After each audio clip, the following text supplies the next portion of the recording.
నమస్తే, నేను మీ కుప్ప పద్మిని. ఇన్నాళ్ళు మీ సపోర్ట్ ని నాకు అందిస్తూ, మీ ప్రేమని నాకు అందిస్తున్న ప్రతి ఒక్కరికి కృతజ్ఞతలు. ఇప్పుడు చూడబోతున్న ఈ వీడియో కూడా ఖచ్చితంగా మీకు ఉపయోగపడుతుంది. లైక్, షేర్ అండ్ సబ్స్క్రైబ్ చేసి మీ ఇష్టాన్ని అలాగే మీ సపోర్ట్ ని నాకు అందించండి. అలాగే ఈ వీడియో పట్ల మీ అభిప్రాయాన్ని కమెంట్ సెక్షన్ లో కమెంట్ చేసి నాకు తెలియజేయండి. నమస్తే. జ్యోతిష్య శాస్త్రం ఒక అద్భుతం. వేదాంగమైన జ్యోతిష్య శాస్త్రం అనేటువంటిది మానవ జీవన గమనానికి ఒక వరం. జ్యోతిష్య శాస్త్రం నీ జీవితంలో వెలుగునింపే ఒక భాష. ఆ భాష నీకు అర్థమైతే ప్రకృతి నీతో మాట్లాడుతుంది. అస్ట్రాలజీ నేర్చుకోవాలి అనుకునే వారికి అద్భుత అవకాశం. మురళీధర శర్మ గారి అస్ట్రాలజీ క్లాసెస్ అతి త్వరలో మొదలు కాబోతున్నాయి. 100% జాబ్ గ్యారంటీ. వివరాల కొరకు సంప్రదించండి. నమస్తే, వెల్కమ్ టు అవర్ ఛానల్. నేను పద్మిని. ప్రస్తుతం మనతో పాటు ప్రముఖ ఆధ్యాత్మికవేత్త, వాస్తు జ్యోతిష పండితులు కేఎస్ఆర్ గారు మనతో పాటు ఉన్నారు. మాట్లాడదాం. సార్ నమస్తే. సార్, ధనాధిపతుల గురించి చెప్తూ ఉన్నారు. ఏ రాశికి లేదా ఏ లగ్నం వారికి ఏ గ్రహం డబ్బులు ఇస్తుంది అనేది ఖచ్చితంగా చెప్తున్నారు. అయితే అది చాలా వివరంగా, అంటే ఆ గ్రహం ఎక్కడ ఉంటే ఎట్లాంటి రిజల్ట్స్ ఇస్తుంది అనేది, అంటే ద్వాదశ రాశుల్లో ఎక్కడున్నా కూడా ఎట్లాంటి రిజల్ట్స్ ఇస్తుంది అనేది చాలా బ్యూటిఫుల్ గా చెప్తున్నారు. మకర రాశి వరకు కూడా మాట్లాడుకోవడం జరిగింది. ఇక కుంభరాశి వారికి ఏ గ్రహం డబ్బులు ఇచ్చే పరిస్థితి ఉంటుంది, మరి ఒకవేళ ఇవ్వని పరిస్థితుల్లో వీక్ గా గనక ఉంటే ధనాధిపతి ఎట్లాంటి రెమెడీస్ చేసుకోవాలి? తప్పకుండా. ఇక్కడ మనకి కుంభం వచ్చేప్పటికి ఇది, సో ఇక్కడ కుంభం అని రాసింది, ఇక్కడ శని కదా. సో వీళ్ళకి ఇక్కడ రాహు కాదు, యాక్చువల్గా గురుడు అనమాట. యాక్చువల్గా సో ప్రస్తుతం వరకు రాహు అక్కడ మీనంలో ఉన్నాడు అంతవరకే, కానీ ఇక్కడ యాక్చువల్గా ఇది గురుడికి సంబంధించిన రాశి. సో ఇక్కడ వీళ్ళకి ధనం ఇవ్వాల్సింది ఎవరు? గురుడు ఇవ్వాలి. అయితే ఈ కుంభరాశి వాళ్ళకి ఏంటంటే జనరల్గా వీళ్ళకైనా సరే, మకరం వాళ్ళకైనా సరే, శనితో సంబంధం ఉన్న వారికైనా సరే కొద్దిగా జీవితం నడివయసు నుంచే ఎక్కువ మంచి పట్టడం అనేది అయితే ఉంటుంది. కానీ వీళ్ళకి ఏంటంటే ఇక్కడ గురుడు కాబట్టం వల్ల ఏంటంటే 36 ఏళ్ళ దాకా కూడా ధనం రావటం పోవటం. ఫస్ట్ కొన్నాళ్ళు ఉద్యోగం అనుకుని ఉద్యోగం చేయటం, కొన్నాళ్ళు వ్యాపారం అనుకుని వ్యాపారం చేయటం, ఈ రకంగా కొంతవరకు ఇబ్బందులు ఎదుర్కోవటం అనేది ఉంటుంది. అందుకని 36 వస్తే కానీ కరెక్ట్గా బ్యాలెన్సింగ్గా వెళ్ళదు. సో మకరంతో పోలిస్తే ఏంటంటే వీళ్ళకి తొందరగానే చిన్నప్పటి నుంచి కూడా ఒకసారి ఆదాయ మార్గాలు ఉండొచ్చు, ఎందుకంటే గురుడు శుభగ్రహం కాబట్టి. కానీ 36 ఏళ్ళు వచ్చేదాకా కూడా అలా పోగొట్టుకుంటూ ఉంటారు, సంపాదిస్తూ ఉంటారు. అందుకని వీళ్ళకైనా కూడా నడి వయసు నుంచే ఎక్కువ బాగుంటుందని చెప్పాలి. అయితే ఈ ధనాధిపతి గురుడు కదా. సో ఈ గురుడు మేషంలో ఉంటే, తృతీయంలో ఉంటే మంచిదే, మంచి ఫలితాలు ఉంటాయి. పైగా లాభస్థానంలో గురుడు ఉంటే కనుక ఖచ్చితంగా, ఇక్కడ పైగా పూర్వాషాఢ నక్షత్రంలో ఉంటే కనుక మరింత మంచి జరుగుతుంది. తర్వాత ఉత్తరాషాఢ నక్షత్రంలో ఉంటే కనుక నవాంశంలోకి వచ్చేప్పటికి ఉత్తర 2వ పాదం నుంచి నీచం ఉత్తర 2వ పాదం ఒకటే. సో ఉత్తర 1వ పాదం కానీ, 3వ పాదం కానీ, 4వ పాదం కానీ గురుడు ఉంటే కనుక ఖచ్చితంగా మంచి ఉంటుంది. సో ధనుస్సులో ఉంటే కనుక ఆ రకంగా మంచి జరగడం అనేది అయితే ఉంటుంది. ఇక తర్వాత వచ్చేప్పటికి భాగ్యస్థానంలో గురుడు, ఇది దీంట్లో పడుతుంది తులలో.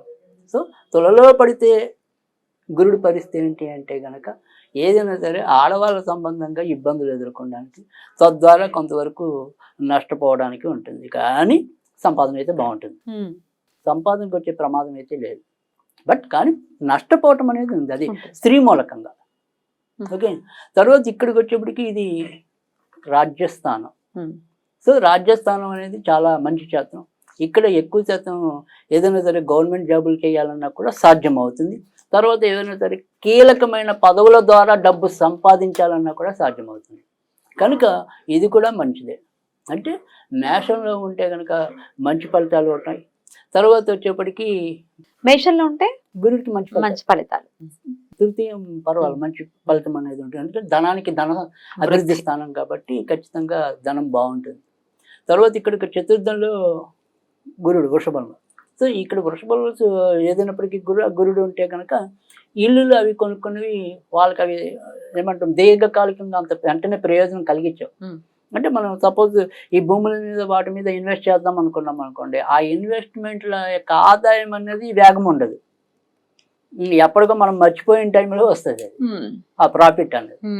సో అందుకని ఏదైనప్పటికీ కూడా సొంత ఇల్లులు తీసుకోవాలని, లేదా ఉన్న ఇల్లులు భూములు అమ్మాలి, అవి వాటి ద్వారా ప్రయోజనం పొందాలి అనుకునే దానికి గురుడు కొంతవరకు నెగిటివ్.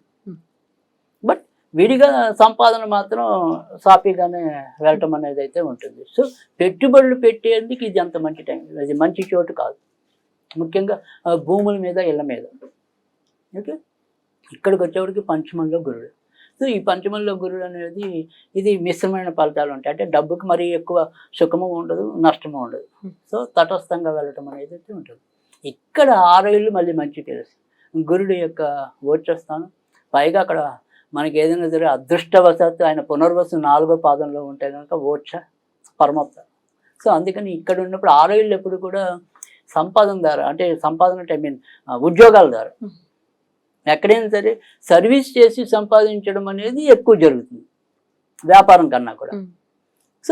సో ఏదైనా సరే ప్రభుత్వ మూలకంగా కానీ లేదా ఉద్యోగాల్లో పెద్ద స్థాయికి వెళ్ళటం కానీ ఇక్కడ మంచి జరుగుతుంది. తర్వాత కొంతవరకు ఇది కర్కాటకం అనేది ఏంటంటే ఈ రాజకీయ నాయకులకి కనుక అక్కడ ఉంటే కనుక రాజకీయాల ద్వారా సంపాదించడానికి కూడా అనువుగా ఉంటుంది. అయితే ఇక్కడ రవి కూడా ఇంకొద్దిగా అనుకూలమైన స్థితిలో ఉంటే కనుక ఖచ్చితంగా బాగా సంపాదించుకోవడానికి అయితే ఉంటుంది రాజకీయంగా. రైట్.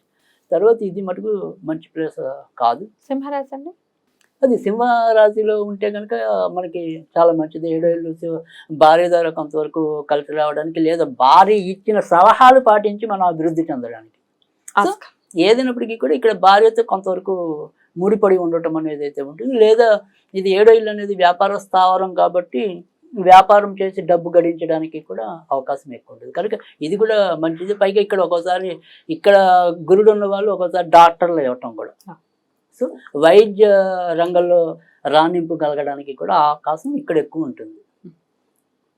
ఇక్కడ మనకి ఏదైనప్పటికీ కూడా నేనుగా చెప్పాలి అంటే కనుక కన్యలో కరెక్ట్ కాదు అని అంటారు. రైట్, అదే అంటున్నా. కన్యలో పెద్దగా మనకి మంచి ఫలితాలు లేవు. మిగతా వాళ్ళతో పోలిస్తే గురుడు ఇక్కడ ఎక్కడ చూసినప్పటికీ కూడా మళ్ళీ మకరంలో ఉంటే ఎలాగో వ్యయాధిపతి, వ్యయంలో నీచ కాబట్టి ఇది మంచిది కాదు. ఓవరాల్గా చెప్పాలంటే ఇంచుమించుగా అన్ని రాశులు కూడా గురుడికి అయితే కనుక ఎంతో కొంత బాగానే ఉన్నాయి. ఇంచుమించుగా ఒక 2-3 రాశులు మినహాయించి మాక్సిమం 9 రాశుల దాకా అయితే ఖచ్చితంగా పర్ఫెక్ట్ ఉంది. ఖచ్చితంగా మంచిగా జరుగుతుంది. అయితే ఏదైనప్పటికీ కూడా ఇంకా గురుడు యొక్క మంచి జరగాలి అనుకుంటే కనుక మనం చేయాల్సింది ఏంటి అంటే కనుక ముఖ్యంగా గురువారాలు కాసేపైనా సరే మనము ఈ ఇంట్లో ఏదైనా సరే ఉత్తర ఈశాన్యం వైపు ఏదైనా కొద్దిగా ఖాళీగా ఉంటే ఒక 5 నిమిషాలైనా సరే పసుపు బట్టలు ధరించి కూర్చుని ఆ తర్వాత వారి యొక్క పనుల్లోకి దిగినప్పుడు మరింత లాభం గడించడానికైతే ఆస్కారం ఉంటుంది. లేదు ప్రతిరోజు కూడా ఏదైనా సరే గురువుకు సంబంధించిన స్తోత్రం చదువుకోవటం వల్ల, అంటే దత్తాత్రేయుడు అనుకోండి, సాయిబాబా నమ్మకమైన వాళ్ళకి సాయిబాబా అనుకోండి, ఇలా వాళ్ళ గురువు ఎవరనుకుంటే వాళ్ళకి సంబంధించింది ఏదైనా అంటున్నారు. కాబట్టి అయినప్పటికీ రావట్లేదు మాకు ధనానికి సంబంధించి ఇబ్బంది అంటే మీరు అన్నట్టుగా ఎట్లయినా 30 పైన పడిన తర్వాత మాత్రమే స్టార్ట్ అవుతుంది అభివృద్ధి జీవితంలో అని కూడా చెప్తున్నారు. కాబట్టి అది కూడా దృష్టిలో పెట్టుకుని గురువు యొక్క అనుగ్రహాన్ని పరిపూర్ణంగా పొందాలి కుంభరాశి వారిని మనస్ఫూర్తిగా కోరుకుంటూ కృతజ్ఞతలండి. చాలా బ్యూటిఫుల్ గా ఎక్స్ప్లెయిన్ చేశారు. ఇక నెక్స్ట్ ఎపిసోడ్ లో మీన రాశి గురించి మాట్లాడుకోండి. నమస్కారం.